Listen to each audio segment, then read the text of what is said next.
ओम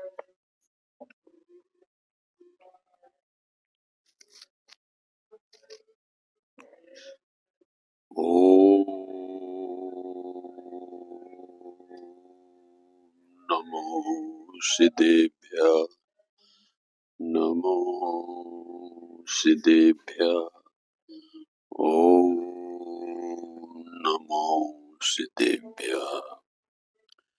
वन्दितु सर्वसिद्धे ध्रुवमचलमणों गतिं पते ओक्षामि समयपावडमिडमो शुद्ध केवली बलिदम् नमः समय साराय स्वानुभूत्या चकासते चित स्वभाव भावाय सर्वभावान्तरच्छिदे मंगलम भगवान वीरो मंगलम गौतमो गणी मंगलम कुंद कुंदाद्यो जैन धर्मोस्तु मंगलम सर्वमंगल मांगल्यम सर्वकल्याणकारकम प्रधानम सर्वधर्माणां जैनम जयतु शासनम जैनम जयतु शासनम।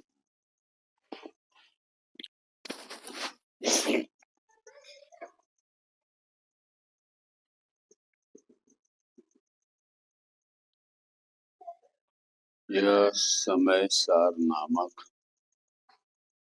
अध्यात्म अद्भुत परमागम है, जिस परमागम में अनादि से हम अज्ञानी जीवों की परिणति में मोह चला आ रहा है और उस मोह का फल हम और आप सब 4 गति और 84 लाख योनियों में परिभ्रमण करके अनंत दुख भोग रहे हैं। ऐसे मोह का विध्वंस करने वाली यह आचार्य कुंद देव की अद्भुत रचना है, जिस रचना में हम और आप सब इसकी कर्ता कर्माधिकार की 73वीं गाथा पर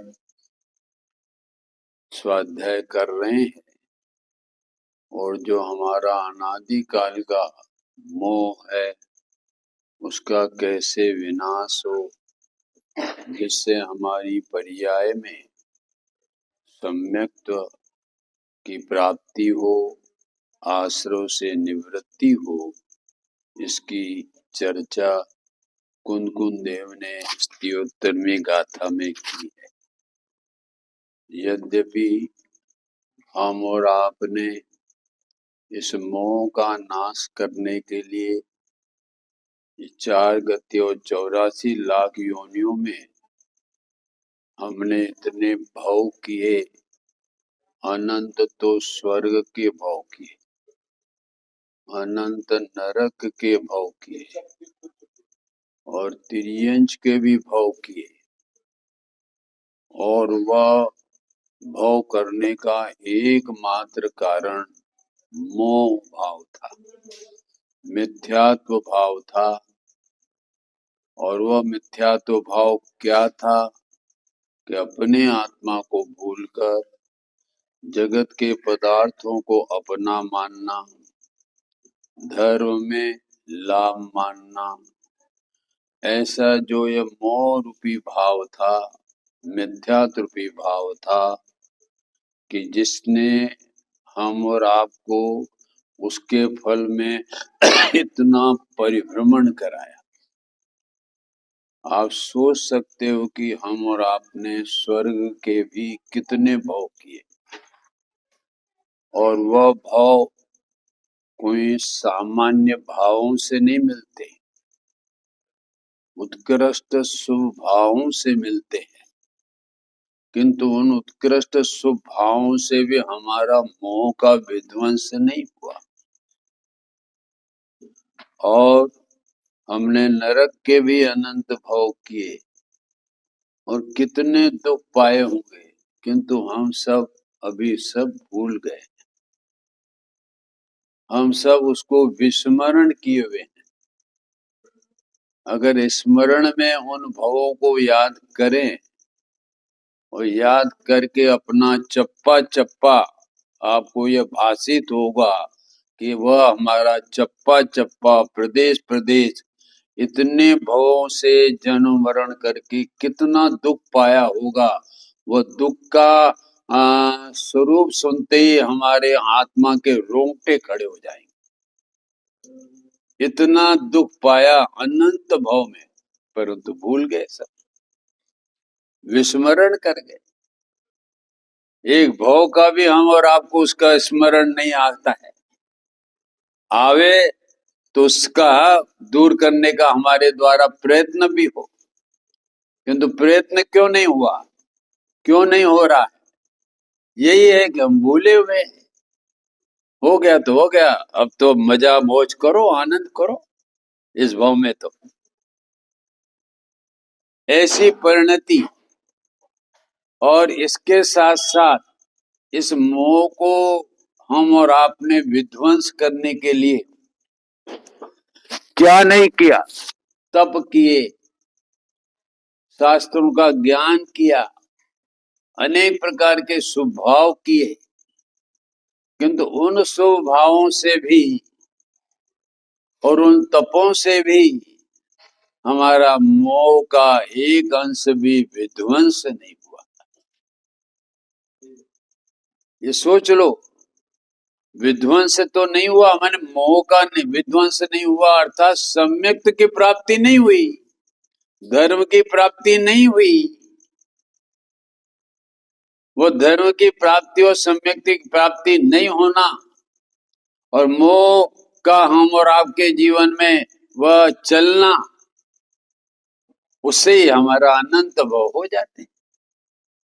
इसलिए यहाँ आचार्य कहते हैं कि तूने बहुत किया, स्वभाव बहुत किए, तप किए, बलिलक्षी 11 9 का पाठी हुआ और इतना स्वभाव किया कि नवी ग्रेवे की गया, और नवी ग्रेह जाने पर भी वो स्वभाव में वहां पर भी ये आत्मज्ञान नहीं कर पाया, मोह का विध्वंस नहीं कर पाया।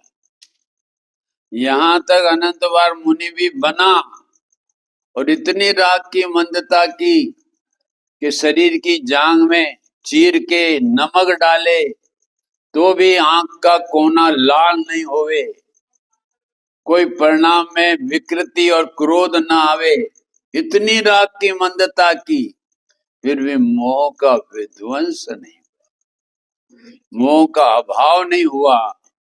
इसलिए यह समय सार में कर्ता कर्म अधिकार में आचार्य हम और आप सबको, जो मोह के कारण हमारी इतनी अनादिकाल से दुर्गति होती आ रही है, वो दुर्गति का यदि अंत करना चाहते हो, उसका सदा के लिए विसर्जन करना चाहते हो, तब जाग जाओ।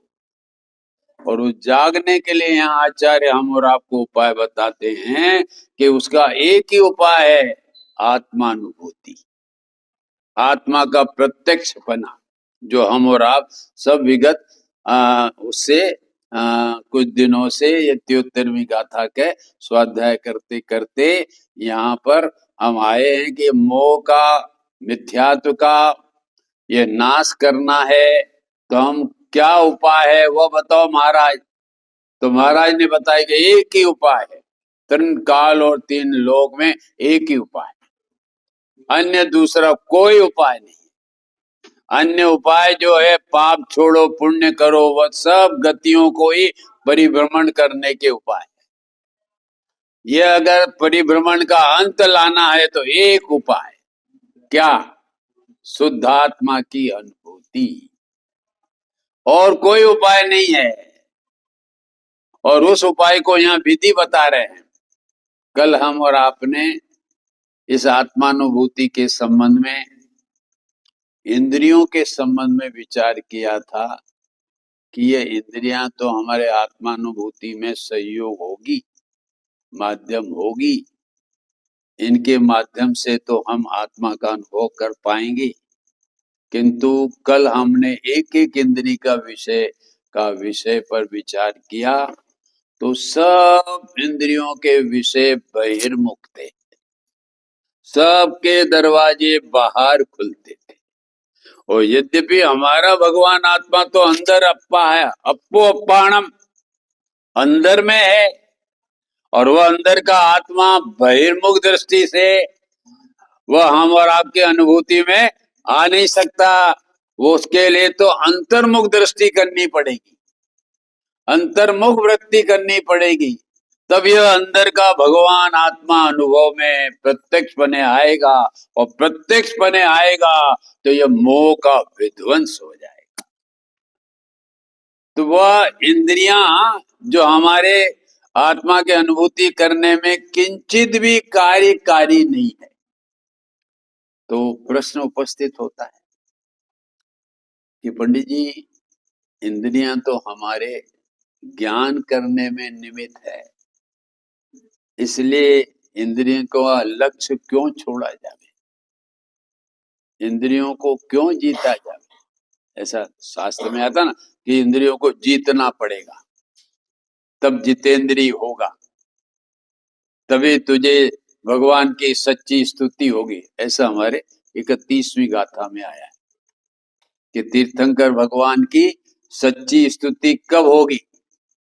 तो उन्होंने कहा कि इंद्रिय विजय अधिक जाने ज्ञान स्वभाव को।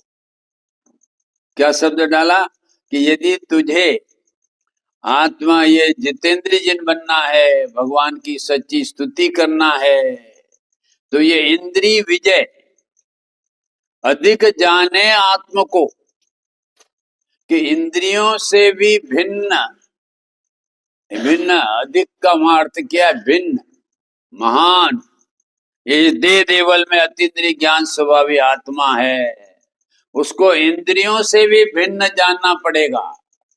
उस ज्ञान स्वभावी आत्मा का अनुभव करना है तो इंद्रियों के माध्यम से नहीं कहा, इंद्रियों के आधार से नहीं कहा, संयोग से नहीं कहा, किंतु इंद्रियों से भिन्न, ये देह देवल में जो अतीन्द्रिय स्वभावी भगवान आत्मा है, उसकी तरफ इंद्रियों पर से लक्ष्य हटाकर और उस उपयोग को आत्मा अतीन्द्रिय तरफ आप लक्ष्य करोगे, तब आत्मा प्रत्यक्ष होगा, तब आपका ज्ञान अतीन्द्रिय ज्ञान रूप परिणमित होगा।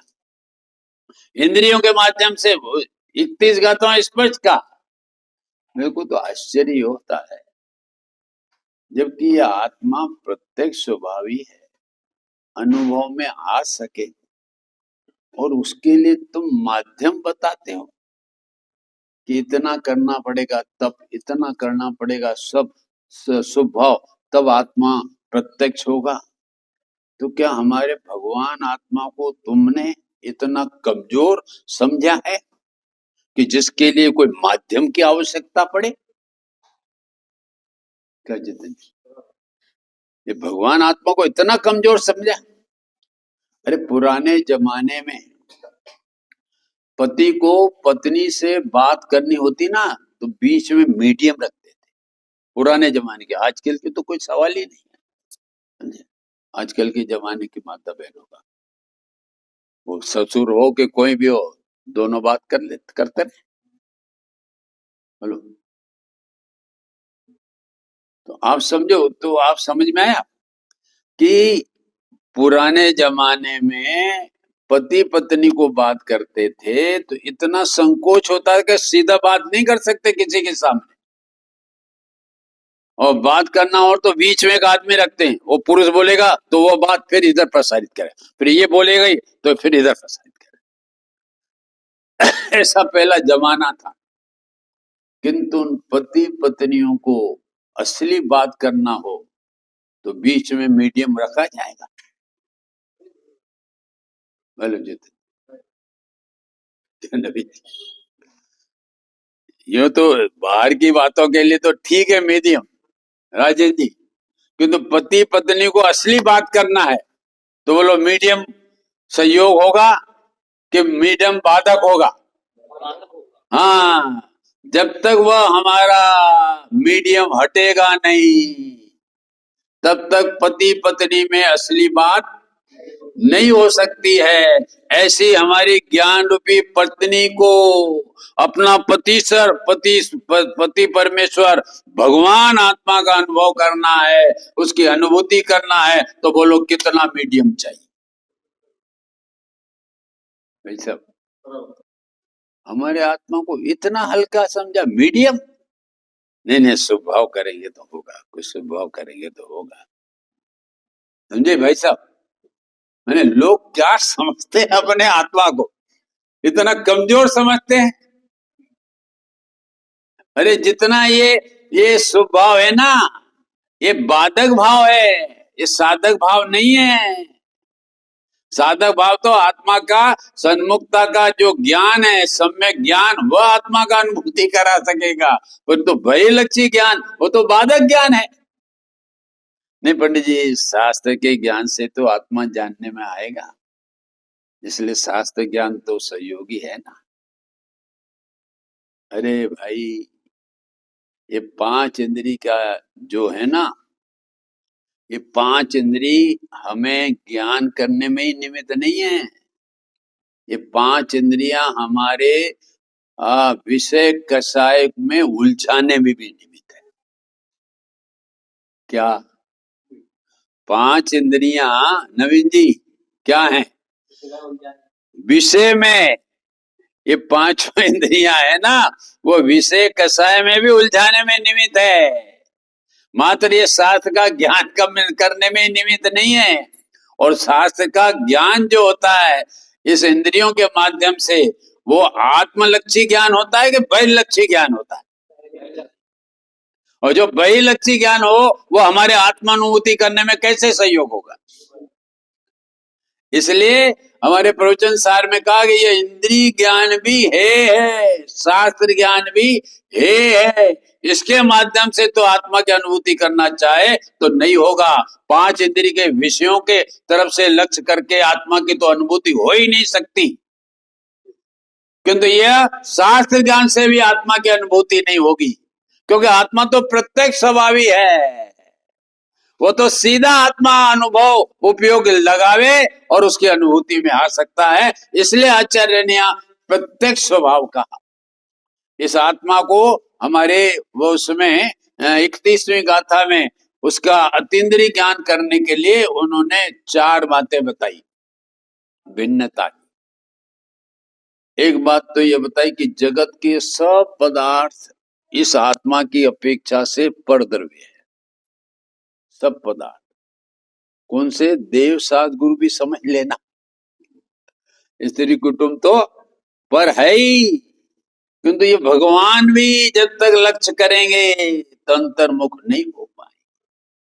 वो भगवान स्वयं कहते हैं कि मेरी तरफ से लक्ष्य छोड़ो, और जिस प्रकार से मैं अंतर्मुख में अपनी आंखें जोड़ रहा हूं वैसा उपयोग को जोड़ो तो तुझे भगवान प्रत्यक्ष होंगे। मेरी तरफ देखने से भी तुझे आत्मा प्रत्यक्ष नहीं होगा। ऐसे तो हमारे भीतर की भगवान है भैया। इसलिए वह उनके आंख जो है ना, वो मीची भी नहीं है, अर्धपालक है। वह अंदर में देख रही है, समझे? और अंदर में देखकर किसको देख रही है? शरीर को, राग को नहीं, इनसे भिन्न जो अंदर में भगवान आत्मा है उसको देख रही है। और उसको देखने से ज्ञान अतीन्द्रिय ज्ञान रूप परिणमित होता है, आत्मा प्रत्यक्ष होता है। तो जगत के जो आत्मानुभूति की बात करूं कैसे होवे, अभी तक तो मैंने 2-3 दिन आत्मा की अनुभूति की महिमा बताई। अब महिमा बताकर लोगों का प्रश्न, पंडित जी महिमा तो बता दी, किंतु इसकी विधि भी बताओ कि आत्मा की अनुभूति हम कैसे करें, हैं? समझे? आप खाली उसकी महिमा ही बताओ, महिमा से तो कुछ होगा नहीं। हम देव सतगुरु की कितनी भी महिमा हो जाए तो क्या आत्मा का अनुभव हो जाएगा? महिमा से ये ख्याल में आएगा कि नहीं, ये जीवन मिला है, वो आत्मानुभूति के लिए मिला है, इतना ज्ञान हो जाएगा। किंतु इतना ज्ञान से आत्मानुभूति नहीं होगी, उसकी विधि और आगे बढ़ना पड़ेगा, तब आत्मा की अनुभूति होगी। तो पहले तो हम और आप आज जगत के जितने भी पदार्थ, शरीर आदि से लेकर स्त्री कुटुंब वगैरह सब, और 5 द्रव्य, ये सब मेरी आत्मा की अपेक्षा से पर द्रव्य है, और मेरा दे देवल में जो आत्मा है वह स्वद्रव्य है। एक पहले यह निश्चय करना पड़ेगा कि जगत के जितने भी पदार्थ हैं वो पर हैं। दूसरा, जगत के जितने भी जीव हैं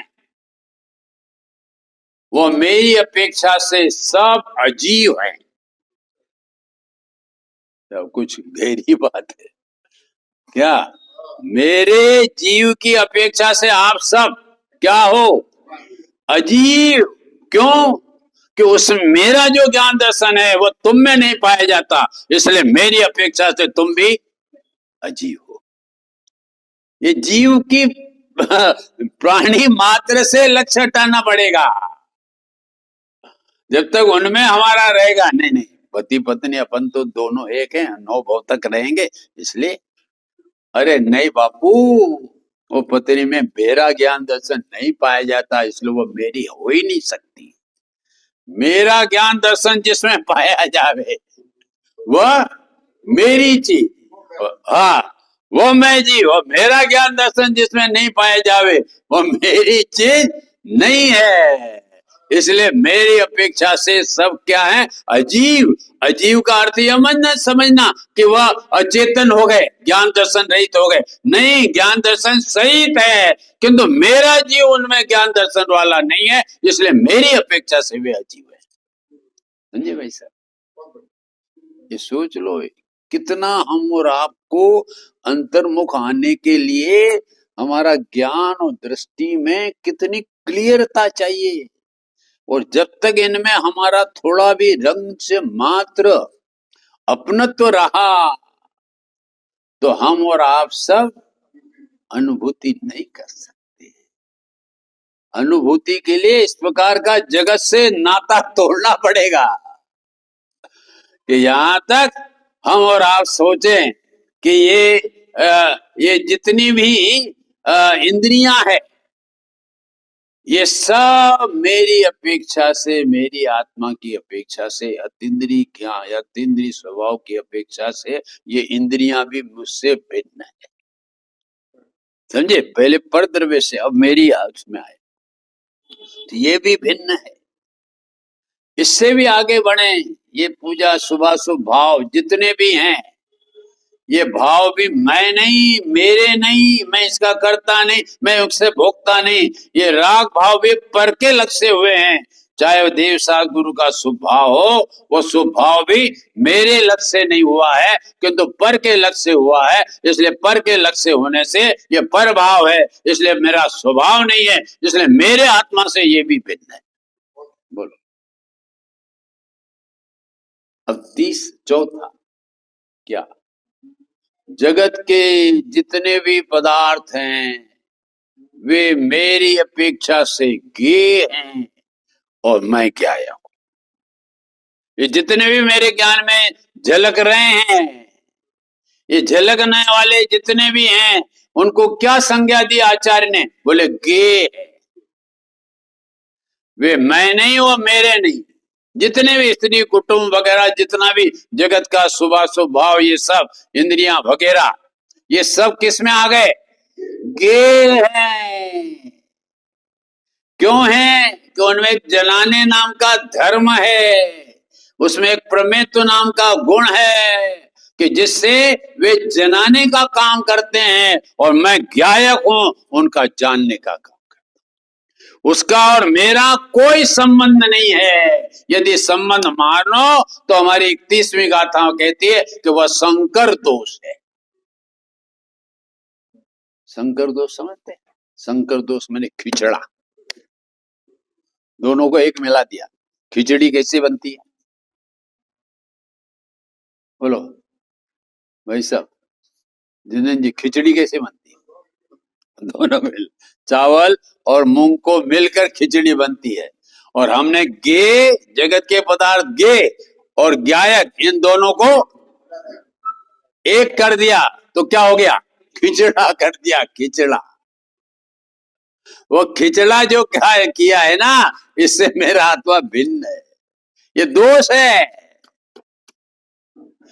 दो भिन्न पदार्थ हैं, उन दोनों पदार्थों को एक मानना, शरीर और आत्मा भिन्न है और शरीर मैं हूं, तो ऐसा मानना वो संकर दोष है, जिसको जिनवाणी में मिथ्यात्व नाम का दोष भी कहते हैं। राग से भिन्न है, उसको भी अपना मानना, वो भी संकर दोष है। खिचड़ा कर दिया। क्योंकि वर्तमान में कुछ आजकल के जो बीज होते हैं ना, वो मिक्स करके बनाते हैं, समझे? आपको पता है भाई, मिक्स करके। ये जो है ना भिंडी है ना, ज्यादा कैसे होंगे तो मिक्स करके वो बीज बनाते हैं, इसलिए भिंडी ज्यादा हुए। गेहूं ज्यादा कैसे हुए तो मिक्स करके वो गेहूं का बीज बनाते। ऐसा ये उसको कहते हैं संकर। संकर ज्वार, संकर गेहूं, संकर मूंग, संकर चौला, ये जो शब्द आप सुनते हैं ना, ये संकर। संकर हमारा चना। तो ये जितने हैं ना, इनके बीज सबको मिक्स करके बनाए हैं, ये एक करके नहीं बनाए, इसलिए इनका नाम संकर। दो को बनाकर इसलिए इनका नाम संकर, कि जैसे इससे उपज ज्यादा। ऐसे ही हम और आप सब शरीर और आत्मा को एक मानेंगे, जो भिन्न भिन्न है वो संकर दोष करते, मिस करते।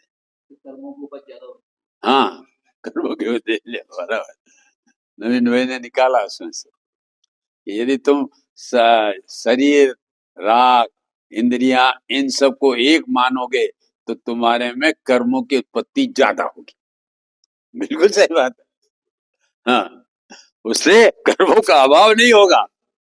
तो मेरा तो ये कहना है कि ये आत्मा को प्रत्यक्ष करना है, तो जगत के ये इन पदार्थों से हमारे भगवान अतीन्द्रिय ज्ञान स्वभावी, प्रत्यक्ष स्वभावी आत्मा को पहले हमारे ज्ञान में ऐसा विभाजन करना पड़ेगा कि ये सब पदार्थ मुझसे भिन्न है, इनसे मेरा कोई संबंध नहीं है, न द्रव्य से, न क्षेत्र से, न काल से, न भाव से, न द्रव्य से, न गुण से, न पर्याय से।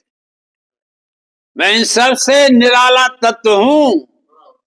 ऐसा निराला तत्व ज्ञान में हम और आपको आएगा, तब हम और आपका उपयोग उन सब पर पदार्थों से हटकर अपने ज्ञायक स्वभी आत्मा के सन्मुख होगा, तभी आत्मा प्रत्यक्ष होगा।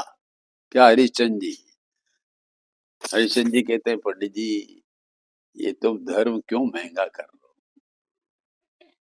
पहले जमाने में सस्ता था, और सस्ता में दयादान पूजा करते थे, और हम धर्म हम कर रहे हैं ऐसा हमको अनुभव में आता था। एक दो हम समय शिखर की यात्रा हमारे ठेकेदार जैसे पैसे वाले दो कराते तो संग भी मिल जाती थी, क्यों कि ये धर्म के ठेकेदार हो गए। समझे? बोलो राजन जी, कितना पहले सस्ता धर्म था, जो सोनगुड़ियों ने महंगा कर दिया कि आत्मा का प्रत्यक्ष नहीं होगा तो धर्म नहीं होगा, अनुभूति नहीं होगी तो धर्म नहीं होगा। 2050 वर्ष पहले आचार हाँ, सोनगढ़िया इसने उजागर किया है स्वरूप, नहीं तो हम और साहब कुछ भी नहीं थे। हमारी जो ये मान्यता चली है ना, बस हाँ धर्म धुरंधर हो गए, उस मान्यता का यदि विसर्जन किया है तो ये हमारे एक आज से जो हमारे 130 वर्ष पहले इस धरातल पर दो सौराष्ट्र में दो संत जन्मे थे, एक गांधी जी और एक हमारे कांजी स्वामी। गांधी जी ऐसा संत था कि जिसने देश को स्वतंत्र कराया, और कांजी स्वामी ऐसा संत था कि हमारे भगवान आत्मा को इस पिंजरे से स्वतंत्र कराया की बात कही। मुझे भाई साहब, हाँ, वो सोनगढ़ का संत ऐसा निकला कि जिसने हमारे को चार गति के जो बंधन चले आ रहे थे, 84 लाख योनियों में परिभ्रमण का जो चक्कर चला आ रहा था, उस चक्कर से मुक्ति का उपाय उन्होंने ये समय सार और अन्य परमागमों के चारों अनुयोगों के परमागम से बताया। इसलिए वह संत हमारे लिए शिरोधार्य है, हमारे लिए आदरणीय। नहीं तो हम और आप सब हाँ इसी में उलझे थे। और अभी भी जिन जीवों ने सोनगढ़ के संत के विद्वानों का, उनके ग्रंथों का समागम नहीं किया, आज भी उन्हीं की हालत हम जैसे पहले हमारी थी वैसे उनकी आज। सोच लेना वैसा, कितना मार्मिक बात है। अब आया आगे चले, ये ख्याल में आया नहीं? टाइम तो हो गया आपका। हाँ, आचार्य कुलदीप देव जी वो बताते कि 2000 साल पहले आज की बात नहीं। बिल्कुल ऐसा नहीं। आप उस दिन नहीं आए थे। मैंने साहित्य दो प्रकार का कहा था और सत्य दो प्रकार का बताया था कि जो साहित्य समय सार है, चार अनुयोगों के द्वारा जनवाणी रची गई, तो उसमें द्रव्यानुयोग कौन सा साहित्य है? वह त्रैकालिक साहित्य है। वो तीनों कालों में यह बात यही रहेगी। अन्य प्रकार से आत्मा को प्रत्यक्ष होने की विधि अन्य प्रकार से वह हो ही नहीं सकती। क्यों? कि अनंत ज्ञानियों का एक मत और एक अज्ञानी के अनंत। समझे? ये आज की बात नहीं, ये अनंत काल तक, भविष्य काल में भी यही बात होगी, क्योंकि ये त्रैकालिक साहित्य है। ये त्रैकालिक शाश्वत तत्व को बताने वाला है। और हमारे तीन अनुयोग हैं, वो तात्कालिक साहित्य है, वो वर्तमान पर्याय को दर्शाते हैं। इसलिए ये हमारा ये तात्कालिक साहित्य तो इस भव में समाप्त हो जाएगा, किंतु त्रैकालिक साहित्य तो त्रिकाल रहेगा। क्योंकि वर्तमान में हमारे जो 63 शिला के महापुरुष हैं वे वर्तमान के हैं, आगे वाले में नहीं रहेंगे। वो 24 तीर्थंकर भिन्न रहेंगे।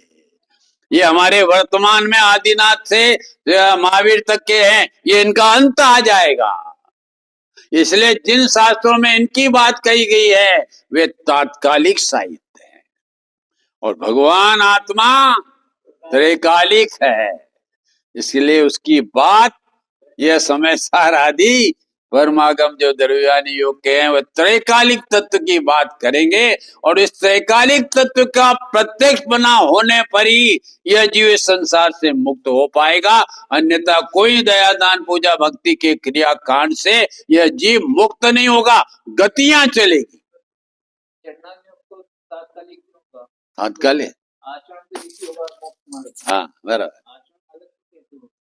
हाँ भाई साहब का ये प्रश्न है नवीन जी का कि आपने द्रव्यानुयोग को तो शाश्वत साहित्य कहा, करणानुयोग को परिणाम की अपेक्षा से तात्कालिक साहित्य कहा, और प्रथमानुयोग के 63 शिलाओं को आपने वह तात्कालिक माने तात्कालिक साहित्य का।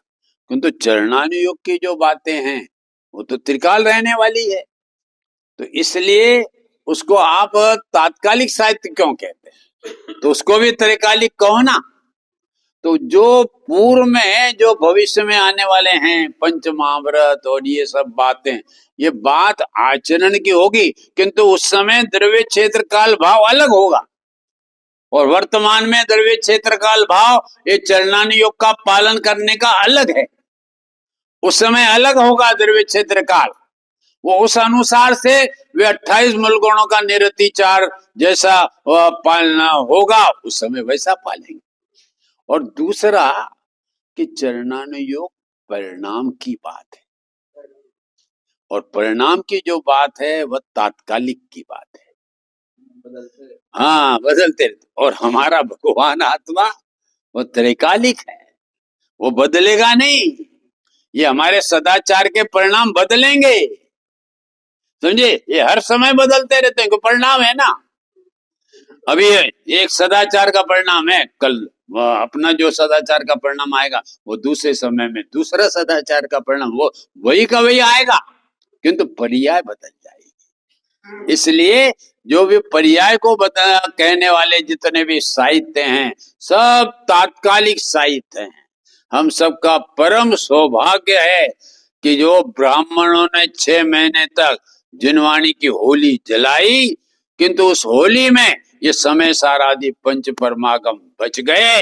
आज जो हमारे समक्ष हमें आत्मा के कल्याण की बात कह रहे हैं, इतना सौभाग्य समझना अपना जीवन का, नहीं तो ये भी नहीं मिलते।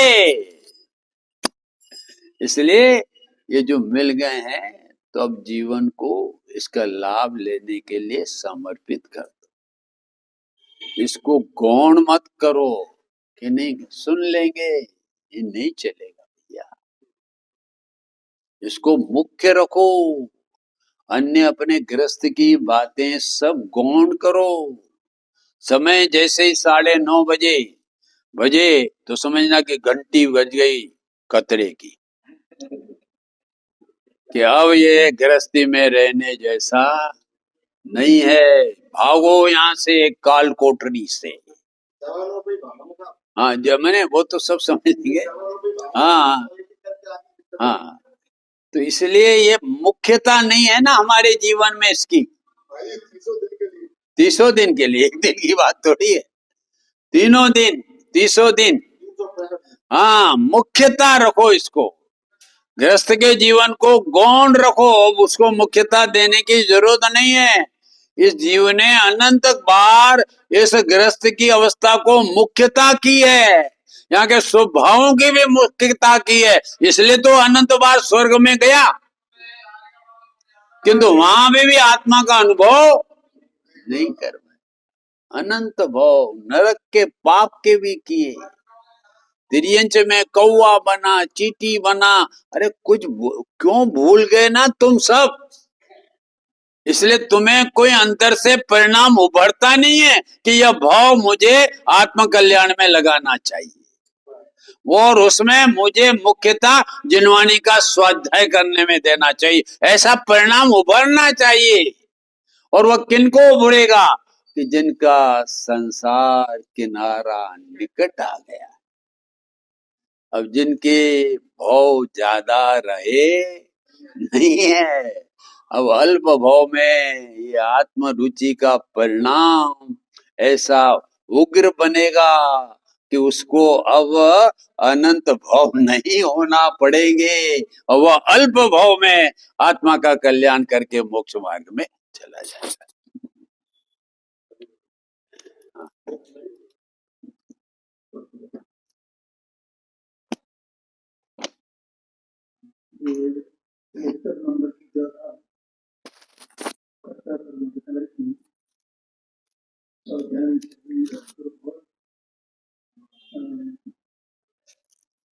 अच्छी बात है, इसमें ग्रहण करने और इसका जो प्रश्न है ना, वो क्या प्रश्न है कि ये आत्मा आश्रमों से कैसे निवृत्त हो, कैसे मुक्त हो, कैसे आश्रमों का क्षय हो। अब सहेलियत प्रश्न आता है कि आश्रम क्या है। तो आचार्य देव ने 5वीं नंबर की गाथा है कर्ता कर्म का, तो पहली गाथा है 69 नंबर की गाथा, उसमें आचार्य देव ने ये कहा कि जब तक ये आत्मा आत्मा और आश्रम के अंदर को भेद को जब तक नहीं जानता,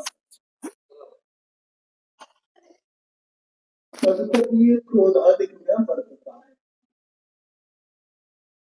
और एक क्रोधाधिक माने जैसे हमें बाद में क्रोध दिखाई देते हैं, मान लीजिए एक क्रोधाधिक नहीं दिखे आत्मा की अंतर प्रवृत्ति है अज्ञानी के में कि क्रोधमान माया लोग का जो प्रवाह है ना, वो निरंतर सत्य कहता है, उससे रहित नहीं है। तो वो आश्रम उसको क्रोधाधिक में वर्तना, इसका ही नाम आश्रम है। क्रोधादि का अर्थ क्या है? आत्मा की अरुचि और पर की रुचि, इसका नाम है क्रोध। वहां तो गुस्से का नाम ही क्रोध ऐसा नहीं, यह आचार्य इसमें ये बताना चाहते। अरुचि देखो भेदियान कैसे करना अपने को, आत्मा की सत्ता न्यारी है और शरीर की सत्ता न्यारी। तो बोलो अज्ञानी के है कि ज्ञानी के? सबको क्यों बताओ। अब हम तो ज्ञानी अपने तो नहीं है ना, ज्ञानी के होती है सब कुछ। इसका मतलब जो हमारी सत्ता न्यारी है, आत्मा की सत्ता न्यारी है, तो ये आत्मा इसको छूता भी नहीं है वास्तव में। ये अपने को कर्ता मानता ये शरीर नहीं मान रहा है। शरीर में ज्ञानी नहीं है तो वो कैसे मानेगा कि मेरा आत्मा से कोई संबंध है? ऐसा मानेगा शरीर? तो कौन मान रहा है? आत्मा से नहीं मान रहा है, बिल्कुल कंप्लीट रह गया। ये अपनी तरफ से मान रहा है मैं शरीर वाला हूँ, मैं कुटुंब वाला हूँ, मैं ये पूरा इसको भोगने वाला हूँ, प्रतिष्ठा वाला हूँ, ऐसा ही मानना है। तो इसमें ये सब जो चल रहा है इसकी अवस्था में ये ही आश्रम है और उसका इनसे कोई संबंध नहीं है। शरीर से कभी मैंने बताया इनसे कोई संबंध ही नहीं है। ये अपने आप में अकेला स्वयं ये भगवान, लेकिन भगवान होते हुए भी क्या हो रहा है इसकी अवस्था में कि ये सबको अपना मानता है, सबको अपनी छाती से लगा। जैसे पानी होता है ना, पानी तो पानी का स्वभाव क्या है? ठंडा है क्या गर्म है? और उसे अग्नि का संयोग कराया जाए तो क्या हो जाएगा? गर्म हो जाएगा। अच्छा गर्म हो जाए तो भी पानी का स्वभाव कैसा है? शीतल है। और हम गर्म पानी को देख करके और यूं कहते नहीं ये तो शीतल ही है, ये तो शीतल ही है, तो क्या कहेंगे? कौन क्या कहेंगे? तो है। ऐसे ही भगवान आत्मा अपना आत्मा जो है स्वभाव से तो शीतल, लेकिन अभी क्या हो रहा है? कर्म के उदय से इसमें देखो अग्नि के निमित्त से ऐसे कर्म के निमित्त इसकी अवस्था में ये विकास है। इसको चपेटो उसको चपेटो सबको, इसका ही नाम आश्रम है। तो ये ज्ञान तो है, ज्ञान क्योंकि अपने स्वभाव को तो चलेगा नहीं, ज्ञान का परिणाम तो चलेगा, लेकिन ज्ञान कैसा हो रहा है? जो पानी की शीतलता तिरोहित तो हो गई है और गर्माई उसमें लग रही है, ऐसे ही ये जीव अपने में उस आश्रम का अनुभव करता रहता है, उसका वेदन करता रहता है, उसको ही अपना स्वरूप मानता है। इसलिए वो पुण्य पाप के जो भाव चल रहे हैं उनको अपना स्वरूप मान रहा है, लेकिन अपने स्वभाव को अपना नहीं मानता। इसका नाम है कि ये आश्रम में ही पड़ता रहा। अब इसको इससे निवृत्त होना है तो क्या करे? तो ये इसका उत्तर इसमें देकर करता है।